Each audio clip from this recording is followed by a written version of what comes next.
What I want to go through in this video is the difference between traditional auctions and modern day auctions, and you're going to see more and more of these popping up over time, and I want you to be aware of how you can take advantage of them, but also the pitfalls that you need to look out for. For those that don't know me, my name's Jamie York. I've been investing in property for the better part of a decade now, and this YouTube channel is brought to you just to add as much value around property investing as possible for free, so that you can learn from my mistakes that I've made so you don't have to.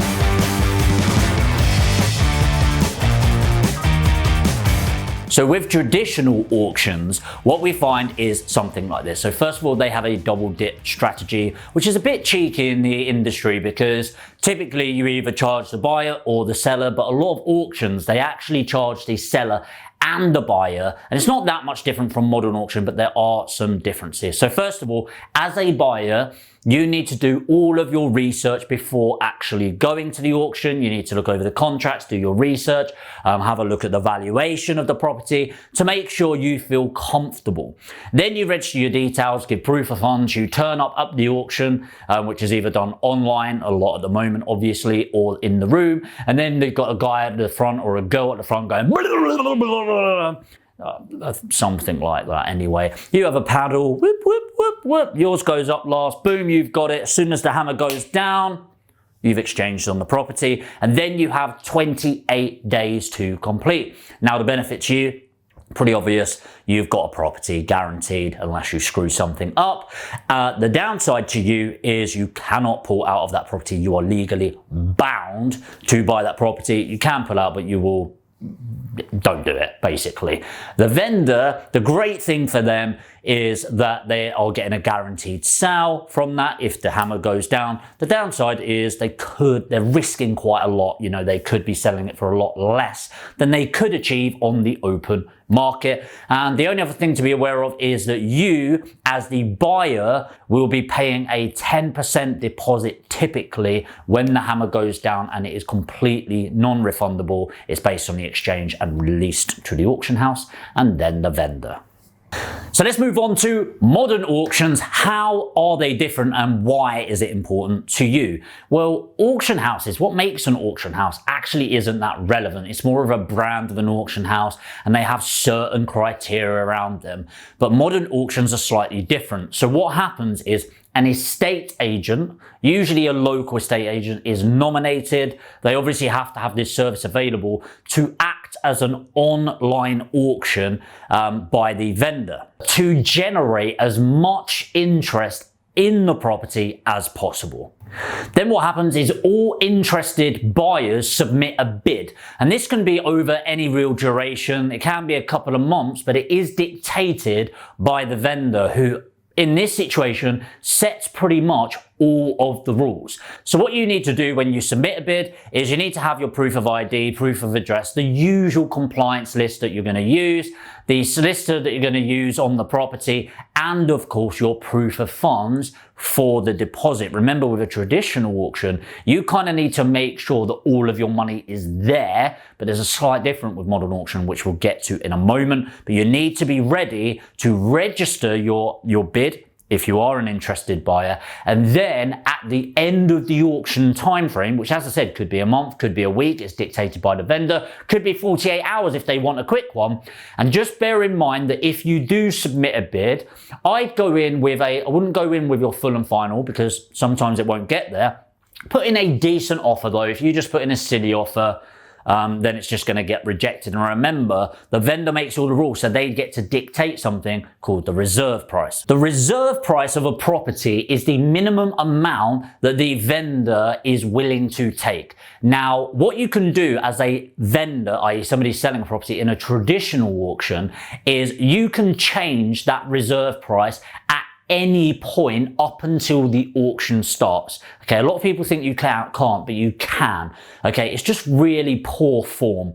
Okay, you only really do this if you don't have much interest and you just want to protect yourself a little going into auction. Okay, but on the online auction, the more modern method of auction, they cannot change it once it's gone live unless they pull the property altogether. What they also dictate is the start date of the auction, which might sound obvious from when it's listed, but actually quite a lot of people will do a 3 to 5 day pre-marketing and then open the auction and close it. So for me, if I were a vendor doing this, what I would do is put it on a Wednesday as the pre-marketing, register interest. I'd maybe run that till Tuesday, open it Tuesday night, to close on Friday, for example. It builds up that anticipation, which is quite clever, because if you leave something for 2 months, most people go, yeah, I'll get around to that, but you might end up buying a property in the meantime. But remember, they dictate all the terms.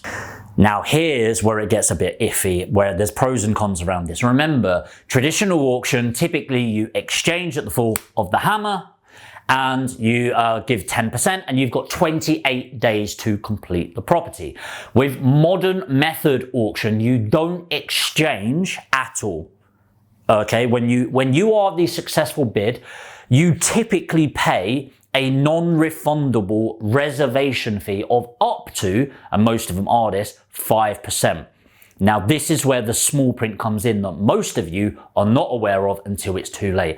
That 5%, number one, is not only on the purchase price, it is 5% of the purchase price plus the stamp duty. So if you're paying 100,000 and the stamp duty is £3,000, you will pay 5% on the 103,000, not the 100,000. So instead of paying 5,000 as a non-refundable reservation fee, instead you're going to pay the on 103,000, which is 5,150. Not a substantial amount more, but it still adds to it. Ready for the cheeky part? 2 things. Number one, it does not count as an exchange, which I'll go through in a moment, but that does not come off the purchase price. I'm going to say that again. That does not come off of the purchase price. That is the auctioneer's money. Okay? So if you pull out of that property, you lose the 5%, but the vendor doesn't get it. The auction house has done their job by getting to that point, and that's the term. So actually, in my opinion, it's kind of crap for the vendor, apart from giving people more time. But how crazy is that? And that is buried in the small print by a lot of them. It doesn't actually come off. You are paying a 5% buyer's fee just for buying a property through them. Right? You need to be careful of that, and that is most modern method auctions, okay? Up to 5%, but as I said, a majority of them are charging that, and you need to be really careful. So another benefit of buying modern method is the timelines. So what typically happens, instead of you exchanging and then needing to complete by day 28 on or before 28 days, what happens is you pay that non-refundable reservation fee, you then have 56 days to complete, or specifically, you have 28 days to exchange and 56 days to complete. Now, that is great because it gives you more time for a mortgage, but you do need to be careful. The downside is if you can't get a mortgage because of your personal circumstance and you were relying on that, doesn't matter. You still lose that non-refundable reservation fee. Now, here's a quick tip, okay? Read the small print. See, most people think when you get into modern auctions, you have 56 days, okay? Which you do.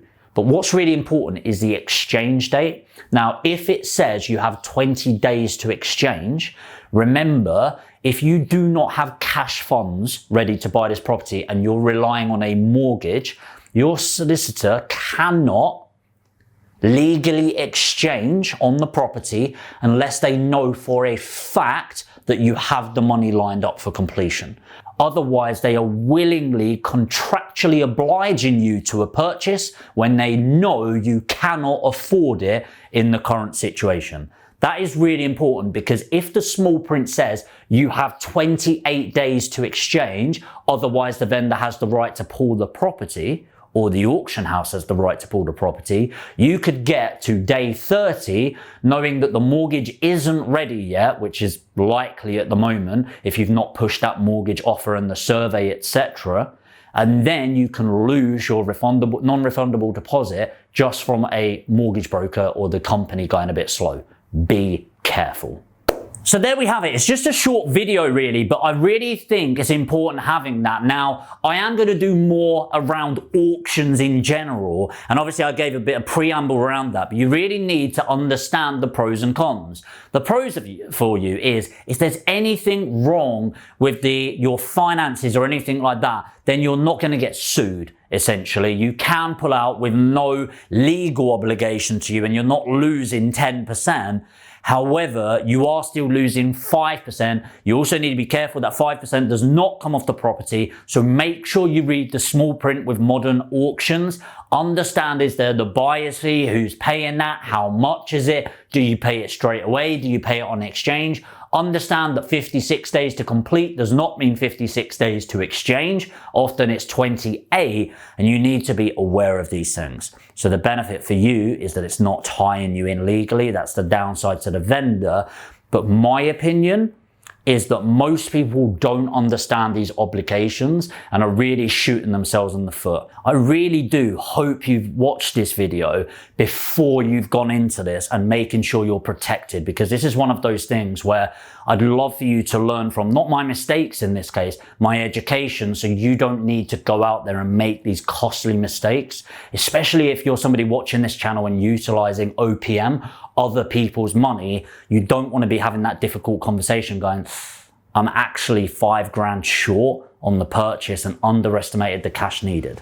So I hope that's been valuable. Hit the like button, smash the subscribe button and the notification bell. And hey, let me know what you thought of this content in the comments. I'm making sure to tailor this around what you're looking to learn from this channel, and hopefully we grow together. Enjoy it, watch it back, and I'll see you in the next video.